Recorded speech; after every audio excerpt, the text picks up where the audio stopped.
E hoje, Ciência na Catedral fala com um pesquisador, pai, cientista, muito interessante, professor Daniel Varela Magalhães.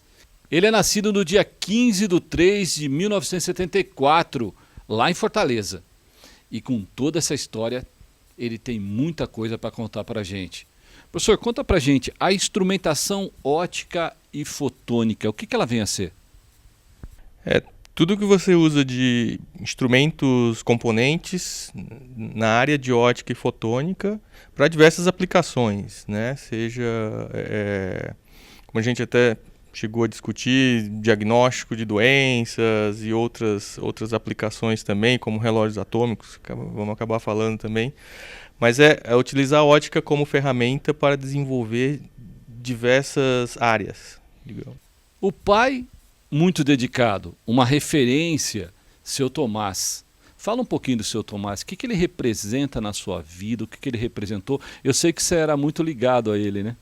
Ainda sou, né? Graças a Deus. É um exemplo de caráter, né?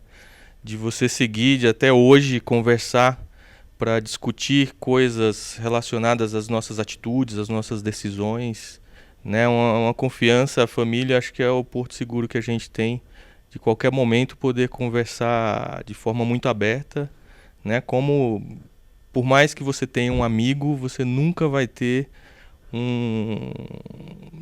aquele amigo, né, de onde você saiu.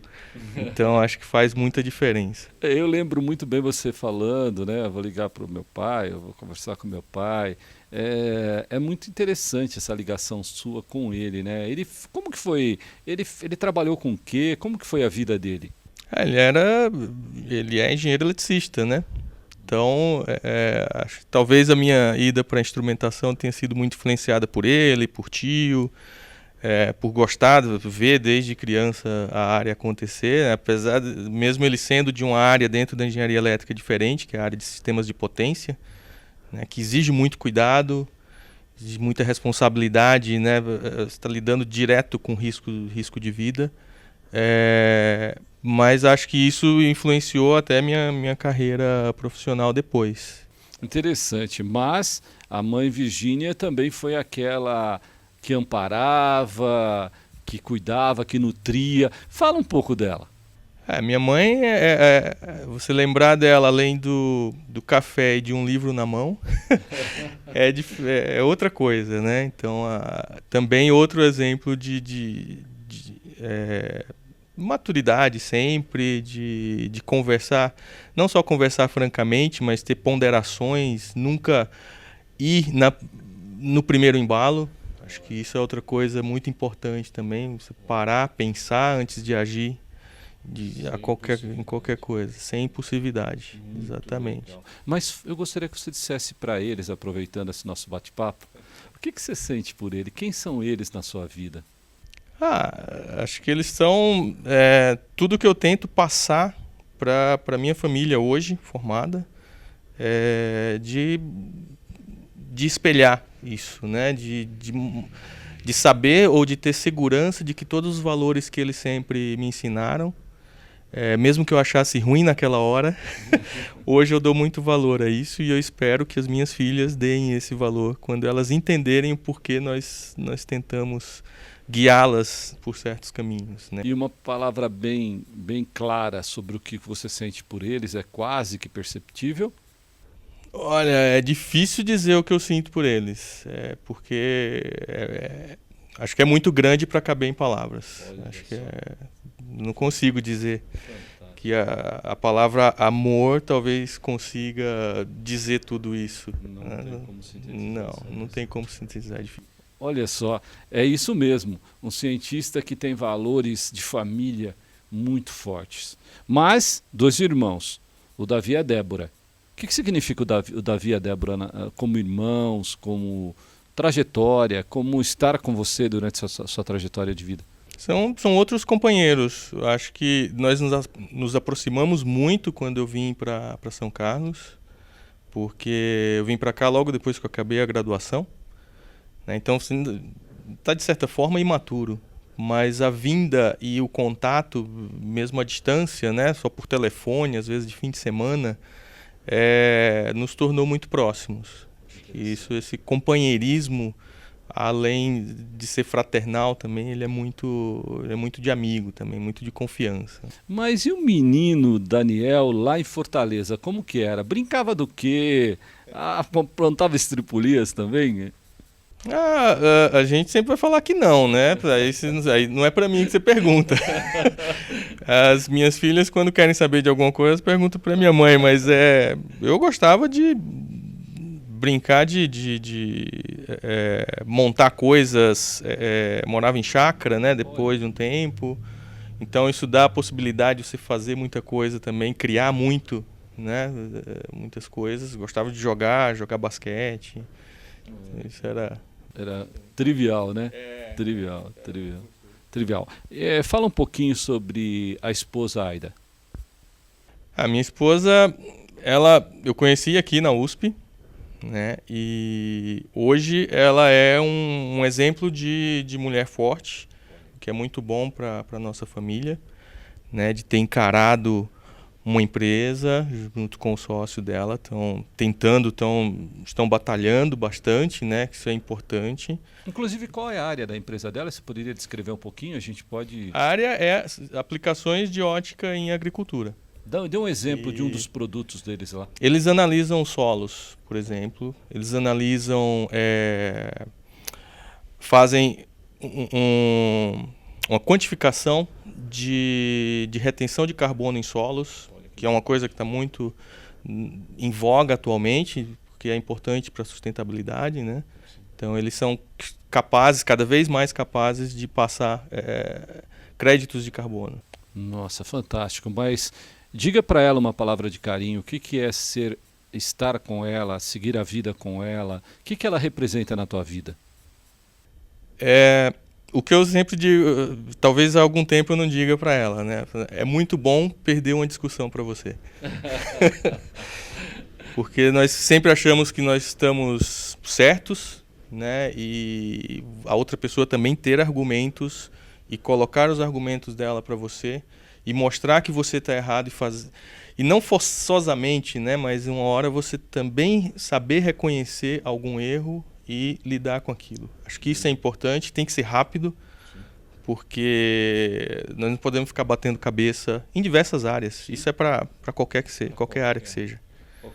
E tendo em casa, melhor ainda. Desse amor, desse carinho, dessa fraternidade, desse companheirismo e tantas coisas que você já me disse sentir por ela, veio a Beatrice e a Bianca. Conta um pouquinho sobre essas queridas filhas, hein? São duas meninas maravilhosas. Uma adora esportes, a outra adora maquiagem, se preocupar com cabelo, tudo mais. São ortogonais quase, mas eu acho que o companheirismo delas, entre elas, já se mostra muito fantástico, assim, quando elas estão, que uma cuida da outra. Acho que isso é legal também, e a gente poder aprender já. Primeira coisa, eu acho que balança a gente quando você recebe um recado no telefone e fala assim: pai, cadê você? Nossa. Balança qualquer um. Impactante, entendeu? Né? Impactante. Você deve ser um super pai, né? Não sei. Isso nós tentamos sempre, né? Acho que tentar deixar pessoas preparadas para enfrentar o mundo que a gente nem sabe como vai ser daqui a algum tempo, é um desafio enorme. Eu gostaria que você dissesse para elas um pouquinho de palavra de amor e carinho. O que é ser pai delas? O que você sente? Eu sinto muito amor por elas, sinto um amor de preocupação, de tentar sempre acertar para saber que estou colocando as duas no melhor caminho possível, né? Mesmo muitas vezes reconhecendo ou achando que eu estava certo de um jeito e que eu tenho que parar, medir novamente as minhas atitudes e mudar e melhorar. Interessante. Também melhorar, para fazê-las melhor eu tenho que melhorar. E eu espero fazer com que elas sejam muito melhores do que eu sou hoje. Interessante, você percebe que palavras bastante sábias, né? Mas na trajetória científica, iniciando lá atrás, né? E na trajetória estudantil, inclusive, teve uma pessoa de referência que ele fala muito e que ele quer muito bem como amigo, talvez até mais que isso, como um irmão, né? Frederico Dias Nunes, professor, doutor Frederico Dias Nunes. Fala um pouquinho de como foi sua trajetória estudantil, científica e a pessoa de Frederico. De Fred. O Fred, ele foi professor lá na Universidade Federal do Ceará, quando eu estava fazendo iniciação científica, e ainda na graduação. Você graduou isso aqui? Em engenharia elétrica. E eu tive diversas a oportunidade, né, de poder trabalhar com o Fred. Eu era aluno já do professor Evangelista, lá da física, onde eu fiz iniciação. É outro sujeito muito, muito legal. E aí eu pude trabalhar num laboratório, construir laboratório lá. Recursos são sempre escassos, mas nós tínhamos que também dar muito suor para fazer acontecer e ter um ambiente diferente. E aí, numa visita de um encontro que foi realizado lá em Fortaleza, eu conheci o professor Vanderlei. Vanderlei Salvador Banhato. Daqui de São Carlos, com quem eu tenho a honra de trabalhar até hoje. Olha só. Tá? E numa dessas, o Fred veio para São Carlos e abriu oportunidades para quem quisesse fazer pós-graduação aqui. E eu me prontifiquei na época. Né? Uma história bem curiosa que meu pai falou assim, tá, você vai para lá e como você vai? Né? Me colocou na parede, literalmente. E eu falei assim, vou vender minha calculadora HP e comprar a passagem, porque a coisa que todo engenheiro tem era uma calculadora, tinha, né? Pelo menos era uma calculadora HP. E aí minha mãe falou assim, ele quer ir mesmo. Eu não tenho a dúvida. Então, meu pai me ajudou para poder vir, mas eu pude vir para cá. O Vanderlei desde o início, acho que ele nem lembra disso, mas ele ajudou também. Olha. Porque logo de início não tinha bolsa para ficar. Né, tinha os colegas de república, alguns já tinham bolsa de estudos, outros não, eu era um deles, demorou alguns meses para a gente realmente conseguir, mas o próprio Vanderlei chegou a pagar vários almoços e lanches para a gente, para subsistir, para ajudar. Né? E isso, um tempo atrás, falei isso para ele nem lembrava, mas fazer o bem, você não fica... contabilizando, né? É verdade, o pai dele me disse isso uma vez, quando viu. E aí eu fiz pós, fui contratado, né? Fiz concurso, fui contratado como engenheiro do grupo de ótica. Depois surgiu uma oportunidade na escola de engenharia, onde eu estou até o momento, né? Já são 12 anos, desde 2008 que estou na escola de engenharia de São Carlos, com muito orgulho também. É uma grande instituição, grande escola. Muita responsabilidade também. Também, né? O doutorado veio com relógio atômico, mas a instrumentação ótica e fotônica sempre esteve presente na sua vida. Desde a iniciação científica, já lá em Fortaleza tinha algumas coisas que nós tentávamos fazer, né? Tinha alguns dispositivos com fibras óticas, e depois com cristais fotônicos, depois relógio atômico, que é uma aplicação de ótica também, é ótica com física atômica. Agora eu queria te fazer uma pergunta, a importância do tempo e frequência para o mundo. É que o pessoal fala, o que é tempo e frequência? Qual a importância de tempo e frequência para o mundo, né? O que é essa área, né? No dia a dia, talvez as pessoas que não estão na área ou não entendam da área se confundam um pouco. Toda coisa que funciona muito bem, nós muitas vezes não damos muito valor a ela, né? Só quando ela dá problema. Aí você começa a dar valor, a xingar alguém, mas se a energia elétrica funciona bem, não está nem aí para isso, né? Então, quando falta, para procurar uma vela ou uma lanterna, nós começamos a xingar as distribuidoras, por exemplo. Então, tempo e frequência é uma área que funciona bem, ela tem muita utilidade e necessidade de uso atualmente para fazer sincronismo de distribuição de energia, por exemplo. Né? Hoje, se nós tivéssemos falha nas referências de tempo e frequência, nós temos um colapso de fornecimento de energia elétrica. por causa de sincronismo entre geração, distribuição de diferentes gerações. Então já é um ponto. Né? Telecomunicações e tudo mais, nem se fala. Nossa. Bom, em relação a isso, velocidade para resolver as coisas, para validar as coisas. Explica um pouquinho também a importância nessa área em questão. Você imagina hoje o quanto nós vemos aqueles gráficos de flutuação de cambial, né? Moeda estrangeira. Você vai olhar, às vezes nós também nem damos muito valor, mas aquele gráfico flutuando durante o dia inteiro.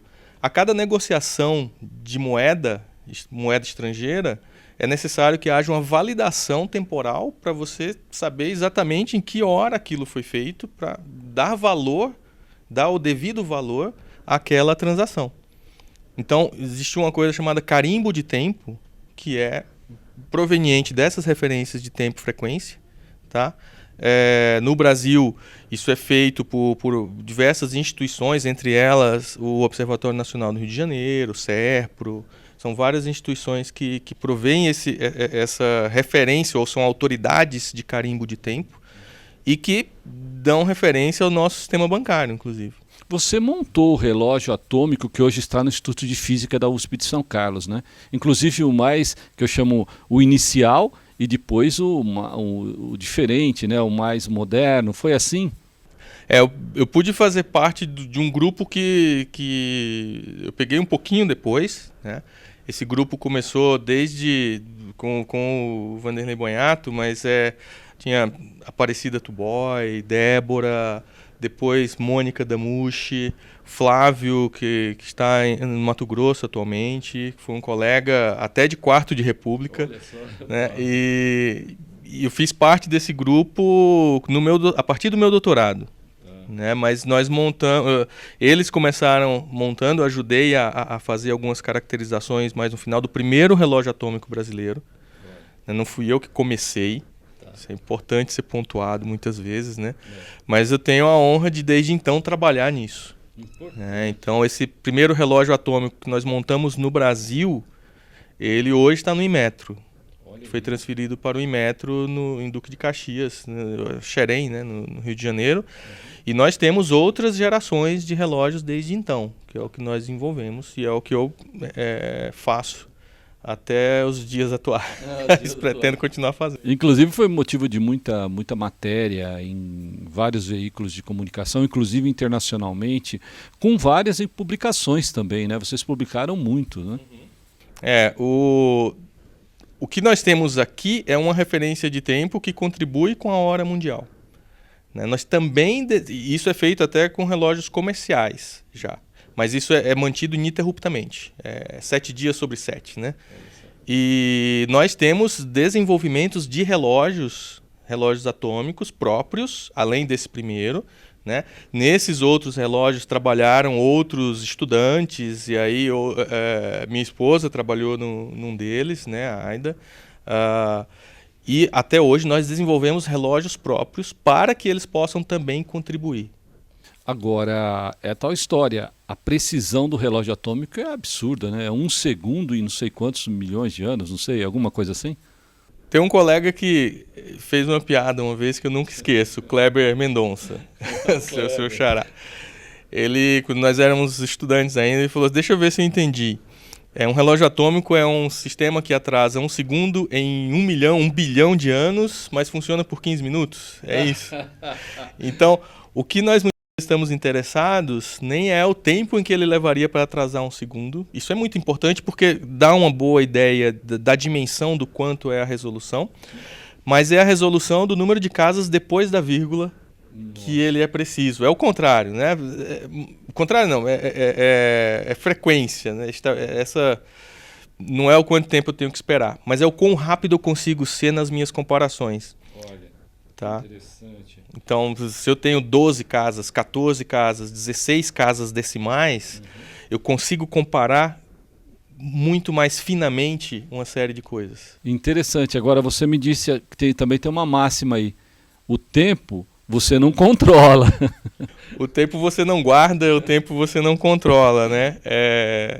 E isso é importante, porque nós medimos tempo, nós tentamos medir com a melhor resolução possível, E o tempo, se você olhar no dicionário, o significado de tempo, ele é recursivo até para os programadores aí, tem noção, engenheiros têm noção de recursividade, né? Porque ele é definido em termos dele mesmo. Tem definições, acho que do Michaelis, que fala assim, o tempo, significados de tempo. Aí lá embaixo tem intervalo de tempo, mas como que eu posso definir uma coisa com o mesmo nome? Né? Mas você pode falar de tempo e apenas falar do intervalo. E qual é a resolução de medir esses intervalos? Importante. Agora, fala um pouquinho uma coisa sobre ciência e Deus, ciência e religião.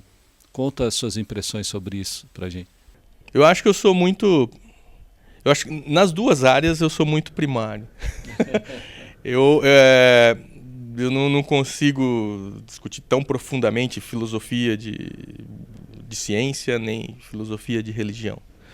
Mas eu acho que você ter fé, né, e acreditar em Deus não tira a sua capacidade de gerar ciência e de ser curioso, mesmo acreditando em coisas que você não consegue explicar. Tá? Então acho que vai ser talvez uma diferença entre você ter esse conhecimento e ter fé, né? Mas muitas vezes eu até percebo que mesmo na ciência muitas pessoas têm tanta fé em coisas que elas não conseguem explicar e apenas assumem que aquele modelo é real, né? Que seria até mais fácil acreditar em Deus. Uau, que legal! A ciência e a contribuição que ela tem no combate a essa pandemia, esse vírus aí, como que você entende?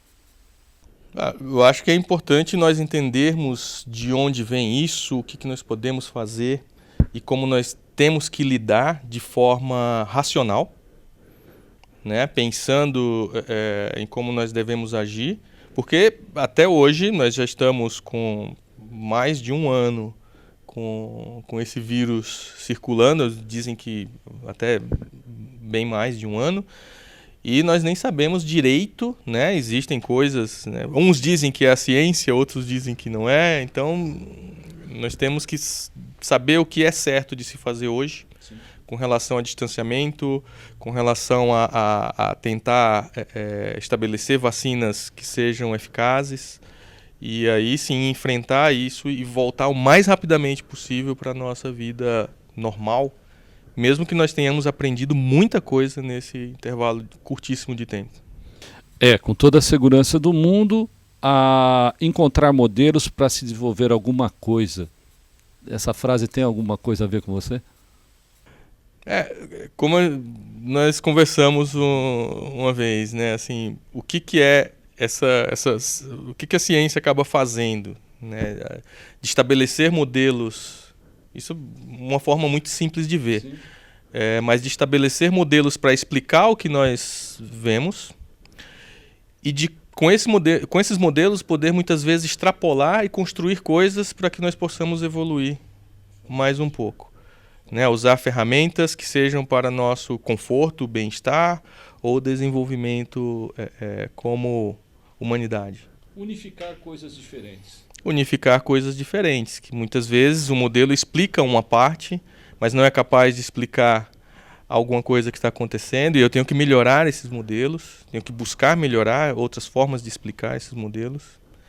A ótica é um pouco isso, né? É verdade. Agora, como caótica interage com a matéria, hein? E por que entender isso? Acho que é importante nós entender como a luz interage com a matéria. É uma coisa muito importante porque ela nos dá a possibilidade de, citando aplicações já, né, diagnosticar doenças em pessoas, em vegetais. Então você vai de aplicações médicas a aplicações em agricultura, como hoje tem, né, diagnóstico de doenças em plantas, o pessoal da Embrapa daqui de São Carlos desenvolve isso muito bem. Diagnóstico de doenças que o grupo do Vanderlei, Cristina, Sebastião estão aí trabalhando tanto nisso, né? Não só diagnóstico, como tratamento de câncer, por exemplo, câncer de pele e outras neoplasias, né? Mas também por exemplo, usar ferramentas óticas para manipulação atômica e aí construir relógios atômicos. Vamos lá, né? Essa é uma das aplicações, das diversas aplicações, não é só umazinha. Por isso que eu acho que a junção da fotônica com a ótica, né, elas caminham muito próximas, muito juntas. Você entender um pouco mais fundamentalmente uma coisa e tentar desenvolver dispositivos, né, para controlar caminho de luz ou estabelecer mudanças e diagnosticar alguma coisa num dispositivo. Então você tem dispositivos fotônicos, mas você pode sempre voltar mais fundamentalmente e entender como interage, como a matéria responde a um estímulo óptico, por exemplo, e através da espectroscopia, uma das coisas é mensurar crédito de carbono. Perfeito. Vamos lá. Você esteve envolvido num projeto envolvendo a Lua, né? Olha só que interessante, olha até onde a ciência não tem fronteiras mesmo, né? Envolvendo a Lua, e eu queria que você falasse um pouco desse projeto e a importância que você também está envolvido nos programas de inovação da Universidade de São Paulo. Olha, tem um grupo de alunos de graduação, principalmente, de vez em quando um aluno de pós também se envolve, não só eu, como outros professores também da Escola de Engenharia estão envolvidos, que chama-se Grupo Zenit, que começou tentando ou querendo, né, desenvolver um CubeSat, um nanosatélite. Até hoje eles buscam isso, eles já fizeram modelos de engenharia para participar de competições. Modelo de engenharia é o que não vai para entrar em órbita, mas ele é testado exaustivamente em terra.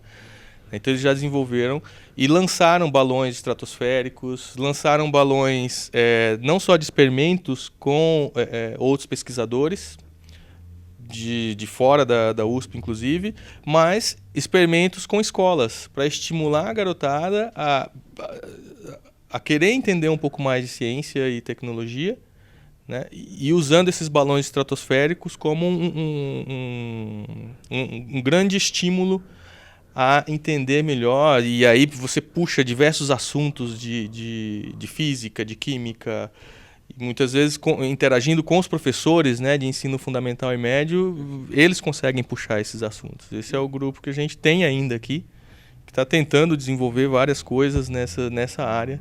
Quem sabe um dia mandar alguma coisa para a Lua. Verdade é que a ciência não tem fronteiras mesmo, nem a capacidade que o pesquisador tem de inovar. Mas eu gostaria de fazer algumas perguntas para ele finais, tá? A primeira, uma frase. Ufa. Eu diria que nunca se satisfaça com o que simplesmente te falam. Indague e vá atrás de conferir cada uma das coisas que te são apresentadas, mesmo que muitas vezes digam isso é provado cientificamente. Pergunte as referências, vá atrás. Todos nós temos que ser um pouco cientistas. Um pouco não, todos nós temos que ser cientistas de não se satisfazer simplesmente com uma história contada, mas tentar saber de onde ela vem e para onde ela vai me levar. Um momento importante da sua vida. Mais de um, talvez, os nascimentos das minhas filhas, vir para São Carlos. É difícil, às vezes você pensa para onde teria ido outros caminhos, é melhor não pensar nisso, melhor só pensar que isso aconteceu.